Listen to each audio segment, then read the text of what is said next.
Support WrestleTalk! Give us a subscribe.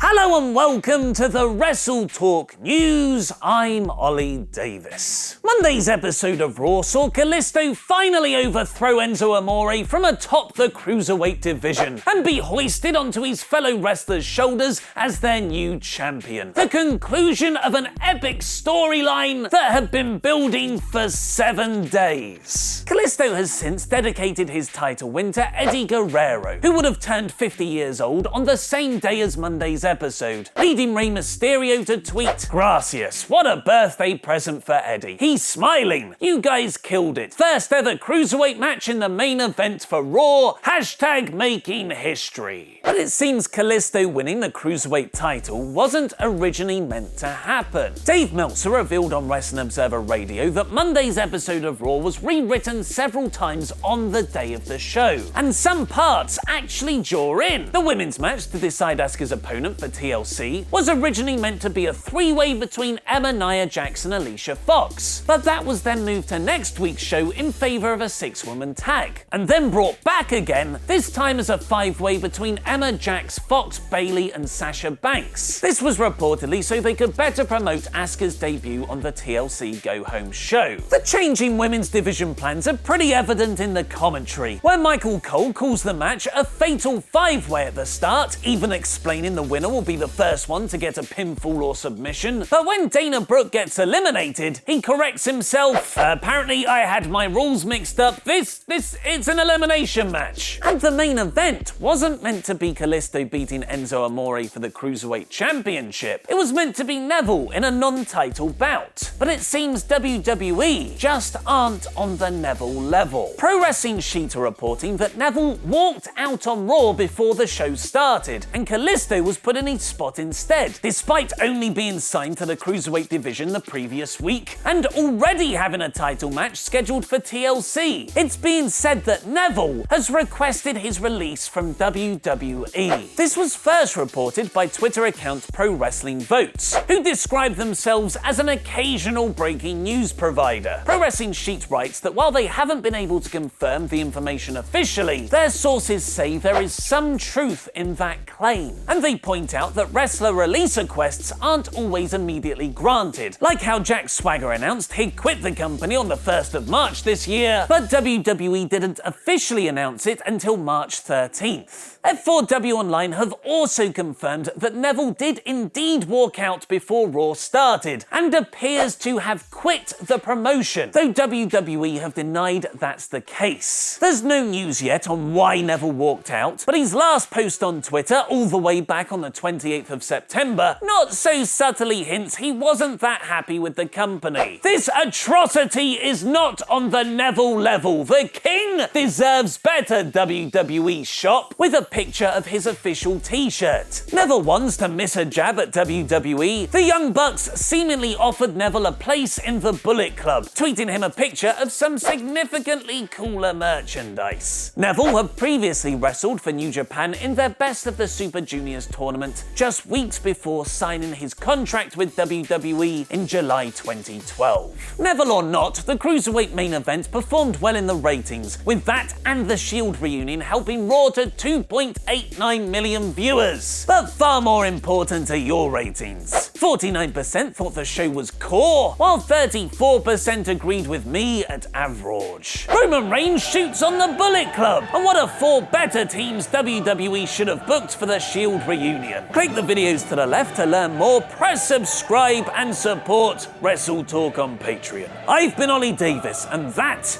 was wrestling.